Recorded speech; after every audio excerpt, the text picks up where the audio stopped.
Welcome to AKM channel అండి. ఈరోజు నేను మీకు మిక్స్డ్ వెజ్ మంచూరియన్ చేస్తున్నాను. నేను ఇక్కడ ఏమేమి తీసుకున్నాను అంటే దీనికి కావాల్సిన పదార్థాలు చూపిస్తాను.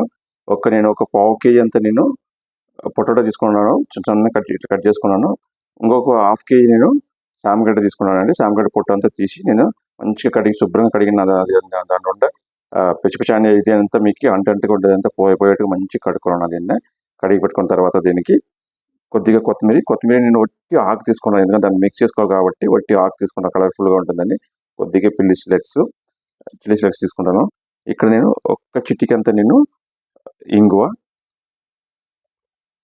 ఒక 1/4 స్పూన్ అంత గరం మసాలా, ఒక 1/4 స్పూన్ అంత పెప్పర్, 1/4 స్పూన్ అంత పసుపు, 1 స్పూన్ అంత కారం, పెద్ద స్పూన్ నేను 1 స్పూన్ అంత నేను మైదా, 1 స్పూన్ అంత బియ్యం పౌడర్ తీసుకున్నానండి. బియ్యం పౌడర్ మైదా రెండు ఈక్వల్గా తీసుకోవాలి. రెండు ఎలా చేయడం చూపిస్తాను. సో ఇప్పుడు నేను ఆల్రెడీ స్టవ్ ముందు కడాయి పెట్టి ఆయిల్ వేడి చేసుకున్నానండి. ఇప్పుడు దీంట్లో మనం ఈ పొటాటో చామగడ్డ ఏముందో దీంట్లో ఒక 80% అంతా మనం దీంట్లో ఫ్రై చేసుకోవాలి. ఆయిల్ ఫ్రై చేసి తర్వాత తీసుకొని మళ్ళీ నెక్స్ట్ ప్రాసెస్ ఏంటో చూపిస్తాను మీకు నేను. సో ఇప్పుడు ఇది 80% నేను ఫ్రై చేసుకున్నాను ఆయిల్లో. ఇప్పుడు ఆయిల్ ఫ్రై చేసుకున్న తర్వాత మనం ఇక్కడ కొత్తిమీర, చిల్లీ ఫ్లేక్స్ దీంట్లో యాడ్ చేసుకుందాం.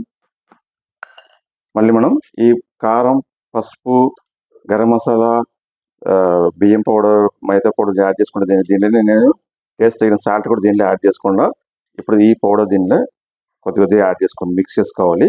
ఇది కొంచెం కోట్ అవ్వాలండి. దీనికి వాటర్ అవసరం లేదు. ఇలా మంచిగా కోట్ చేసుకొని దీన్ని మళ్ళీ ఒకసారి ఫ్రై చేసుకోవాలి. కాబట్టి నేను అన్ని పౌడర్ అంతా యాడ్ చేసిన తర్వాత మీకు నేను చూపిస్తాను. సో ఇప్పుడు కోట్ అయిపోయిందండి, పౌడర్ మంచిగా కోట్ అయిపోయింది ఇలా. సో ఇప్పుడు దీన్ని మనం ఇంకొకసారి ఆయిల్లో పెట్టి కొంచెం డీప్ ఫ్రై చేసుకుందాం.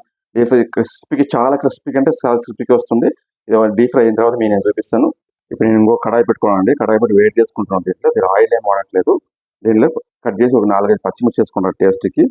కొద్దిగా పచ్చి కరివేపాకు యాడ్ చేసుకుంటాను. దీన్ని వేడికి ఫ్రై అయిన తర్వాత దీంట్లో యాడ్ చేసుకుంటాను నేను. ఆ టేస్ట్ అనేది బాగుంటుంది.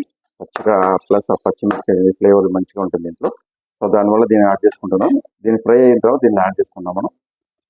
సో ఇది అయిపోయిందండి. నేను ఫ్రై చేసి తీసేసుకున్నాను. ఈ కరివేపాకు ఆఖరి కొద్ది నేను ఆయిల్ ఫ్రై చేసేసుకున్నాను దీనికి. ఇప్పుడు నేను దీంట్లో ఇంట్లో చేసి పెట్టుకుని చాట్ మసాలా యాడ్ చేసుకుంటున్నాను కొద్దిగా.